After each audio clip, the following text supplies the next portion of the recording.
मुझे जनाब सदर और मौजूद सामाईन, मुझे आज जिस अहम शख्सियत पर लफ्ज़शाही करने का मौका मिला है वो है डॉक्टर जाकिर हुसैन।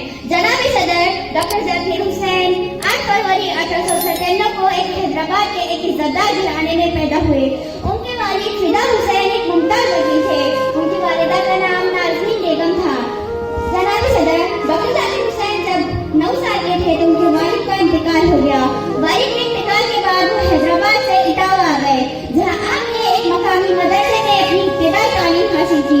फिर अलीगढ़ के MKO कॉलेज में दाखिला लिया और आला तालीम हासिल करने के लिए जर्मनी के ब्रिलियन यूनिवर्सिटी से PhD की डिग्री हासिल की और भारत लौट आए। भारत लौटने पर गांधी की तहरीक से मुतासिर हुए और उनके दिल में भी अंग्रेजों की गुलामी के खिलाफ बगावत का जज्बा पैदा हुआ और वो आजादी की तहरीक में शामिल हो गए। उसी वक्त जामिया मिलिया इस्लामिया की बुनियाद भी डाली गई और वो जामिया मिलिया इस्लामिया के प्रिंसिपल मुकर्रर किए गए।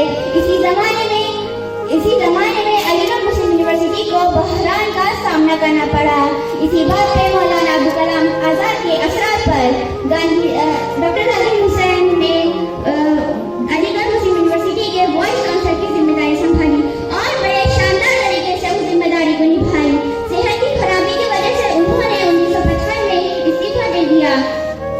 1957 में वो बिहार के गवर्नर मुकर्रर किए गए।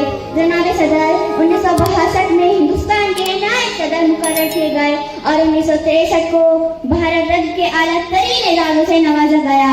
1966 में सदर जमहूरिया हिंद के मुमताज़ तरीन ओहदे पर फाइज हुए और 1969 को वो इंतकाल कर गए।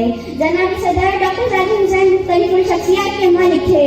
वो बैक वक्त इल्म, मुअल्लिम, माहिर तालीम, मुसन्निफ, मुफक्किर, मुहीब वतन, दानिश्वर, सियासतदान और एक सच्चे मुसलमान थे।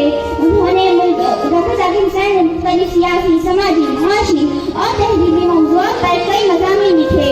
उन्होंने मुल्क के तमीर और तालीम के मैदान में एक बहुत बड़ा अहम किरदार अदा किया है। डॉक्टर जाकिर साहब ने बच्चों के लिए कई कहानियाँ भी लिखी। डॉक्टर जाकिर साहब को बच्चों से बहुत दिलचस्पी थी और वो बच्चों से हमदर्दी की